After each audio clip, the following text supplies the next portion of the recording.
Episode 23 was something incredibly special, and it's going to be hard to contain all of that wonder and emotion in 10 minutes or less. Let's see how much we can accomplish here, and then I'll decide if a part 2 is needed or not. Needless to say though, I have a lot to talk about, so let's not waste any time. First up, Aquatope kinda name-dropped itself this episode, and I really appreciate that. I've been curious just what an Aquatope is since episode 1, really since the announcement of the anime itself. There hasn't been anything up until now that really even hinted at what Aquatope was supposed to mean. You can search Aquatope just about anywhere, and this anime will probably be the first thing that comes up, but the term itself is hard to wrap one's mind around. Despite that, I think Aquatope did a wonderful job at explaining itself this episode. Furthermore, there has been an increased push to bring awareness to many of the environmental issues that were discussed this episode too. Yes, it is a bit of a progressive push, but at the same time, these shouldn't be politicized issues anyways. I think that's where a lot of us have kind of fallen off the beaten path. I hope that even though it's a work of fiction, this episode opened people's eyes. If we care about these things on a fictional front, why don't we do the same in the real world? Of course, I'm not here to analyze the potential politics of the anime, and Japanese to English isn't a perfect translation either, so we could be viewing this through the lens of a potential bias as well, though I doubt it. Let's swing around to Fuka now. We know she was interested in trying to do her part to help mitigate these environmental issues. Just wanting to learn more is a good step in of itself. While it is a bit surprising she threw her name into the Aquatope project to study over in Hawaii for a couple years, it's also not all that surprising and kind of expected. From day one, Fuka put her mind to something, she gave it her all and made sure the job was finished. The Aquatope project is no different in that regard, but the big question is this what Fuka wants? Will she leave Kukuru and all of Gama Gama, all of Tingara, to join an overseas study abroad program? Is leaving Japan as a whole something she feels like she can do?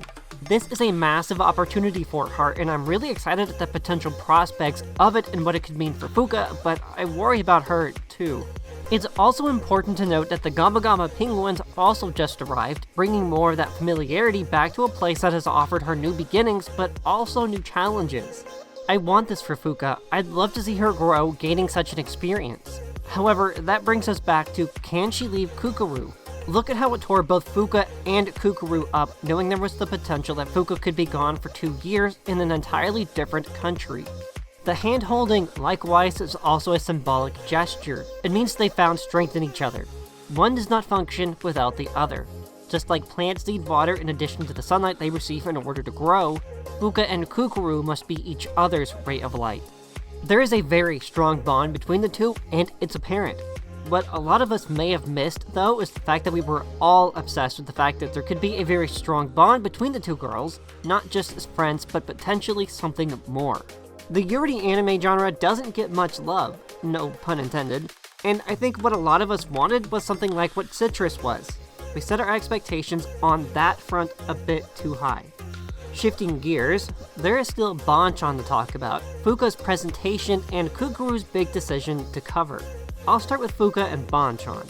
Fuka was indecisive, and that's perfectly fine. When you're talking about life-changing events, such as studying abroad, there comes a lot of anxiety and unknown that is associated with something like that. For example, take the Japanese JET program, a program that allows for degree-holding individuals to go overseas to Japan and help teach English in the schools. You get paid a salary and engage in an entirely new experience in a culture you've never been around.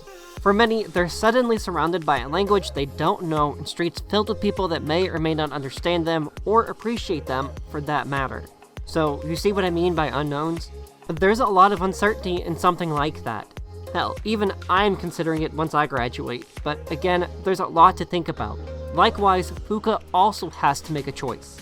She put in so much effort in her presentation for the Aquatope project, but it's not something she would have put that level of effort into had she not cared enough. From the dolphin costume to the children, Fuka knew what she felt like she had to do, but she was undecided on whether or not it was the right choice for her. It's true, we don't know why Bonchan the dolphin is stranded or lost, or what it's doing. This gives Fuka all the more reason to shift her focus towards something she has fallen in love with. This is a final act of closure to her past and a big step forward into her future. While I initially thought that Bonchan would be symbolic to Kukuru in some way, I think now it represents the innermost feelings of both girls. The opportunity to experience some of that Gamma Gamma magic for what could be the last time brought them both together in an underwater display of emotion and reflection. So much has happened since Kukuru and Fuka first met, and they can't bear to be apart. A stark difference from where we began 6 months ago. Kukuru's big decision this episode was based upon what Fuka was going to do. She knew Fuka didn't want to leave and leave Kukuru behind again, but this time out of the country entirely. These kinds of decisions have been based upon what the other has chosen to do, all throughout Aquatope so far. Episode 23 was a gentle reminder of that. With Kai's attendance spot open, it was expected Kukuru would be the one to fill in for him during his leave. However, Kukuru has grown attached to her work in marketing and the friends she has made there.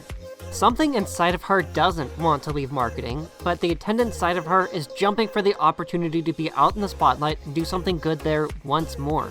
Her indecision during the interview with the director himself depicts the flurry of emotions and thoughts racing around in Kukuru's head. Leave marketing and leave everyone there behind to do something I want to do, or do I stay? It's a chaotic song and dance, but it's not something Kukuru has ever had to face before. Additionally, this time, Fuka could be leaving for a good couple of years, which would leave Kukuru without her lifeline. She has the support of those around her, but Fuka is like honey and Kukuru a bee. They are two sides of the same coin. Kukuru's decision to keep her marketing position so she can help the animals in aquarium in her own way is one of great maturity and much personal growth. While she does still retain that childish nature of hers, it has led her to so many different places, people, and, yes, fish. I'm sure there's a lot of this that is also centered around Karen-chan, who has always wanted to be an attendant anyways. She might be the one to take over for Kai in the meantime. I can't say I don't like the decision though.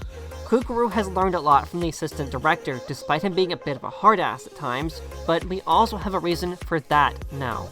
There isn't one single person in Tiangara that doesn't love the animals and isn't committed to giving it their all. It's been something else, watching everyone grow as a person and learning about their pasts and their struggles. There's still one more episode left, and I firmly believe it will be an emotional one. Bonchan seems to be what will close our story out next week, as whatever happens to it will set the course for Fuka and Kukuru's futures. But you're never too far from the ones you cherish the most. As long as they're in your heart, they'll always be around, and that, I think, is another very important lesson Aquatope has taught us. Goodbyes are always hard, but next week's will be one of the tougher ones. It was hard not to shed a few tears last night watching episode 23. Episode 24 will conclude a story of incredible passion, beautiful dreams, and many, many lessons learned. Keep fighting for your dreams, even if sometimes they feel impossible. As long as you believe in them and yourself, nothing is impossible.